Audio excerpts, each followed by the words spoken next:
are in September, 5 days in, and I'm just amazed once again at how quickly things change. It's almost like a switch is flipped, and all of a sudden the mornings are cooler, and it's a little cooler out here today than it was yesterday. So it's just fall is in the air, as they say. So at any rate, it's great to have you with me this morning. Some good seeds. We're back here in Billings, Montana, home after being the weekend up in northeast Montana, speaking at a church up there. So thanks for your prayers, those of you who prayed for us. But we had a wonderful time sharing with the folks there in the church that we spoke in on Sunday. But at any rate, glad to have you with me again this morning, as I said, and I want to talk a little bit about fulfilled prophecy this morning. Our Bible reading schedule takes us through Ezekiel 25 through 28 and Revelation chapter 10. Some great stuff there. And then just this one little verse that really spoke to me in Revelation chapter 10, verse 11. And he said to me, "You must prophesy again about many peoples, nations, tongues, and kings." I marvel at the prophetic word that is spoken by all the prophets, not just John in the book of Revelation. All that took place with regard to Tyre in the book of Ezekiel is so accurate and amazing and detailed, to which Ezekiel spoke, that it defies, defies those who try to say, well, couldn't be true because it's so detailed it had to have been written afterwards. But listen, God is a God who knows the future, knows everything that's taken place, so we don't have to worry about that. Jesus said not one jot or tittle would pass away until all would be fulfilled.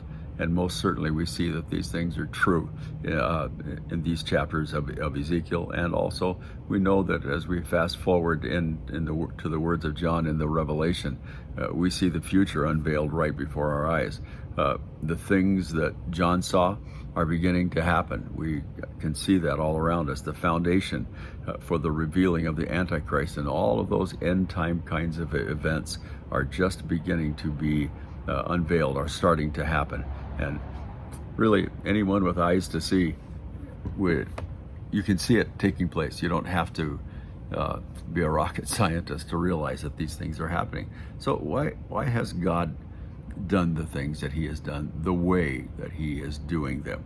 Well, as I think about it, one of the things that really strikes me is that his ways are past finding out.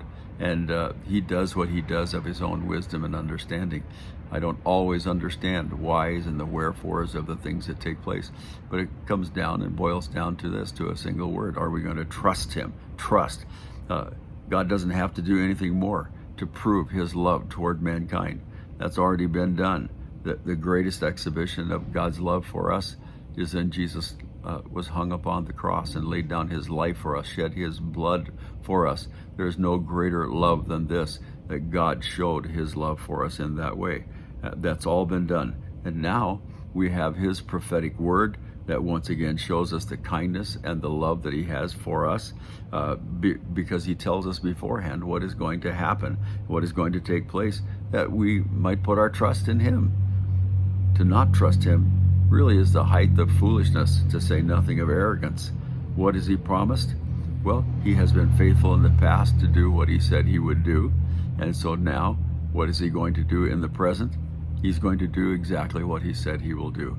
If he is unchanging, and he is, that's one of his non-moral attributes, he then is going to most certainly do what he said he would do concerning the future. So do we have to worry about that? Do we have to be overly concerned about what is going to take place? No, we don't. We can put our trust in him, knowing that because of his love, he's going to do what he said he will do, and we can experience the blessing of his peace and his comfort, his wonderful love being outpoured in our hearts and lives through Jesus Christ. So my prayer today is that the Lord would just richly bless each and every one of us in our walk with him, and be the people that he's called us to be in these closing days of time. Amen. Lord bless today.